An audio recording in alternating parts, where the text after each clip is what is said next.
The bulb that wouldn't die. In a fire station in Livermore, California, there is a small hand-blown light bulb that has been burning almost continuously since the year 1901. It has survived 4 power outages, several station relocations, and even the invention of the Internet. Known as the Centennial Light, it has outlasted the firemen who first installed it, the children who grew up watching it, and the very company that manufactured it. Scientists from Sandia National Laboratories and even the producers of Mythbusters have examined this bulb, baffled by its longevity. It is the longest-burning light bulb in history, and it is a living proof of a dangerous truth the industry has tried to erase for a century. Technology doesn't have to break. If you look around your home today, you see a very different reality. Your smartphone starts to lag after 2 years. Your printer suddenly stops working because of an internal error that requires a professional service. And your light bulbs, the modern descendants of that Livermore bulb, burn out with frustrating regularity. We are told this is the price of progress, or a limitation of physics. But what if I told you that the reason your things break isn't an engineering failure, but an engineering success? What if the world's most powerful corporations met in secret to decide exactly when your possessions would die? This isn't a conspiracy theory. This is the documented history of the Phoebus Cartel, and it marks the exact moment when the owner was replaced by the consumer. The mystery begins on a cold evening in December 1924. While most of the world was celebrating the holidays, the heads of the world's leading light bulb manufacturers, Osram, Philips, and General Electric, met in a smoky room in Geneva, Switzerland. On the surface, they were forming a trade association called Phoebus et Compagnie Industrielle pour le Développement de la Lumière.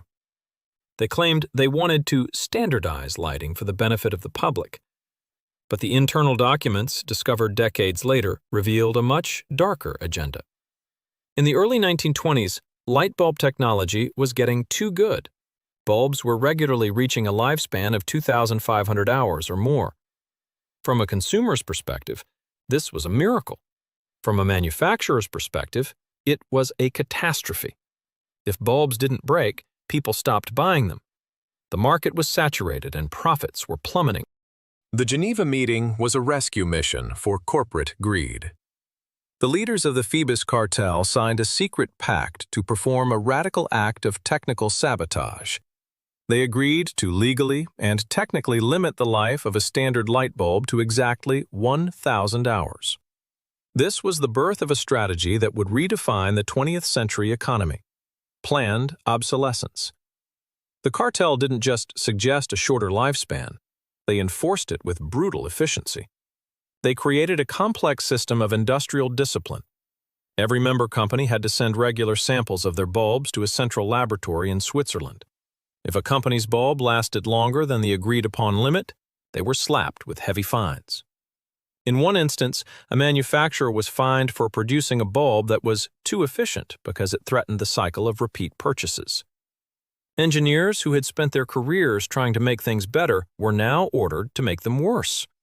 They experimented with fragile filaments and specific gas mixtures, not to increase brightness, but to ensure a calculated failure. It was a total inversion of human ingenuity. The more advanced the engineering became, the shorter the life of the product. By 1940, the cartel had successfully reduced the average lifespan of a bulb from 2,500 hours to the 1,000-hour guarantee we still see on packaging today. They had effectively built a subscription to light, a system where you were forced to pay a perpetual tax just to keep the darkness away. But the light bulb was only the beginning. The Phoebus Cartel provided the blueprint for the entire modern world. From the nylon stockings of the 1940s that were redesigned to run more easily, to the software locks on your current laptop, the ghost of Geneva still haunts every purchase you make. How did a secret meeting in 1924 manage to stay hidden for so long?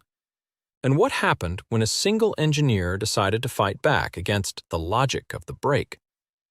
To find the answer, we have to look at the macroeconomics of the Great Depression and the document that officially turned planned obsolescence into a national survival strategy. the ideology of the brake, and the nylon trap. By the early 1930s, the secret experiment in Geneva had proven itself to be a terrifying success. The Phoebus Cartel had successfully turned the light bulb from a long-lasting tool into a reliable source of recurring revenue. But as the world plunged into the Great Depression, the logic of the cartel began to leak out of the smoky boardrooms and into the halls of government power. Corporate greed was about to become a national survival strategy. In 1932, a New York real estate broker named Bernard London published a pamphlet with a title that sounds like a manifesto for the modern era: Ending the Depression Through Planned Obsolescence. London looked at a world where people were starving while warehouses were full of goods, and he reached a radical conclusion. He argued that the problem wasn't that we didn't have enough stuff. The problem was that our stuff lasted too long.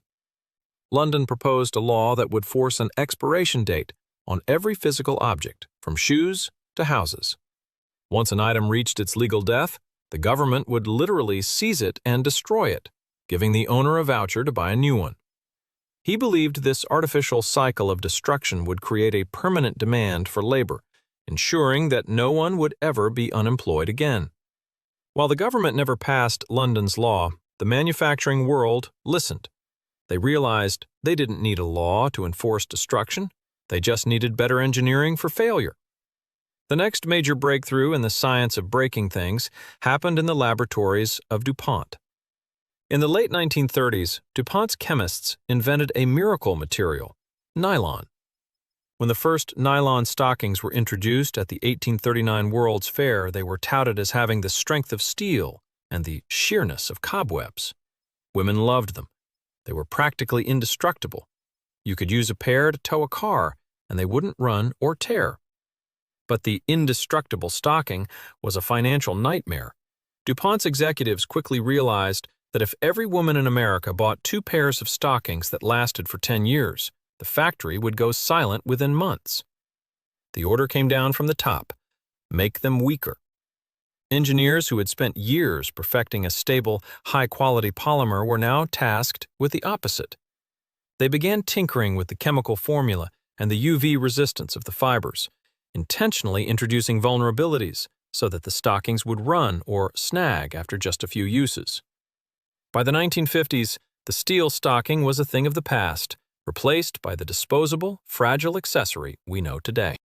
This leads us to the most chilling part of the Phoebus legacy: the technical enforcement. To ensure that every member of the cartel was following the 1,000-hour rule, the group built what was effectively a corporate police state. Each member company, Osram, Philips, GE, was required to send regular batches of their light bulbs to a high-security central laboratory in Zurich, Switzerland. There, the 1,000-hour Life Committee, overseen by William Meinhardt, would screw the bulbs into testing racks and leave them burning until they died. The system was governed by a brutal mathematical table of fines. If a company's bulb lasted 1,500 hours, they were slapped with a heavy penalty. If it lasted 2,000 hours, the fine was so extreme it could bankrupt a smaller manufacturer. In internal documents found decades later, the leaders of the cartel spoke about the mire of long-life lamps as if it were a disease that had to be eradicated. The engineers were caught in a moral trap. They had to use their knowledge of physics, gas mixtures, filament thickness, and voltage resistance not to create light, but to create a timer for darkness. They discovered that by increasing the voltage through a thinner filament, they could make the bulb brighter but ensure it would snap predictably at the 1,000-hour mark. They were literally selling the customer a brighter experience today in exchange for a guaranteed failure tomorrow. The scheme worked with terrifying precision. Global light bulb sales reached 335 million units in 1926. Just 4 years later, despite the economic collapse, sales surged to 420 million units. In Japan, the Tokyo Electric Company saw its sales grow 5-fold after it joined the cartel and shortened the life of its products. The Phoebus Cartel had successfully disconnected the relationship between price and value. For the first time in history, The best product wasn't the one that lasted the longest. It was the one that was designed to disappear most efficiently. But even the most powerful cartel in the world couldn't stop the forces of history. As the Second World War loomed on the horizon, the international alliance of Osram, Philips, and GE began to crumble under the pressure of nationalism. The secret documents were hidden, the laboratory in Zurich was closed, and the world was told that the cartel was dead. But did the logic of the break actually end? Or did it simply evolve into something even more invisible and more pervasive? To find out, we have to look at the July 2026 digital deadline and the mystery of the smart light bulb that is spying on your living room. The digital ghosts of Geneva, printers, batteries, and the LED illusion. The Phoebus Cartel officially disbanded during World War II, its secret documents buried in dusty archives. On the surface, the Compagnie Industrielle pour le Développement de la Lumière was dead. But in the world of 2026, the logic of the break hasn't just survived. It has evolved into a digital ghost that haunts every circuit board in your home. The smoky room in Geneva has been replaced by clean code and invisible software locks. The most direct descendant of the Phoebus philosophy can be found in your office printer. For decades, consumers noticed a strange phenomenon. A printer would suddenly stop working and display a cryptic "service required" message, even if the machine looked physically perfect. In the early 2000s, independent researchers and hackers decided to open the black box. What they found was a digital version of the Zurich Fine system, an internal chip that counts the number of pages printed. Once a preset limit is reached, say 15,000 pages, the chip sends a kill command to the motherboard, rendering the device useless. Manufacturers like Epson and HP argued these waste ink counters were a safety feature to prevent ink from leaking. But in landmark legal battles in France and the US, investigators proved that these counters were often set to trigger while the ink pads were still dry, and the mechanical parts were in perfect condition. It was the Phoebus 1,000-hour rule, translated into binary. You weren't buying a tool, you were buying a metered service, and the company held the remote control to your property. But as technology moved from the desktop to the pocket, the industry found an even more sophisticated way to enforce obsolescence: software-induced degradation. In 2017, the tech world was rocked by a scandal known as Batterygate. Users of older iPhones noticed that their devices became significantly slower after a routine iOS update. Apple initially remained silent, but as the evidence from benchmark testing became undeniable, they admitted to a secret policy. They claimed that as lithium-ion batteries aged, they could no longer handle peak power demands, so the software would throttle the CPU to prevent unexpected shutdowns. To the consumer, however, the message was different. When your phone starts to lag and the interface becomes stuttery, you don't think, "My battery is slightly degraded." You think, "My phone is old." This psychological push resulted in millions of upgraders who abandoned perfectly functional hardware because the manufacturer had secretly sabotaged the user experience. Apple was eventually fined hundreds of millions of dollars in Italy and the US, but the victory for the consumer was hollow. The precedent had been set. Manufacturers could now reach through the internet and change the performance of the things you own. This brings us to the ultimate betrayal of the modern era, the LED illusion. When light-emitting diodes first entered the mass market, they were marketed as a permanent solution to the Phoebus problem.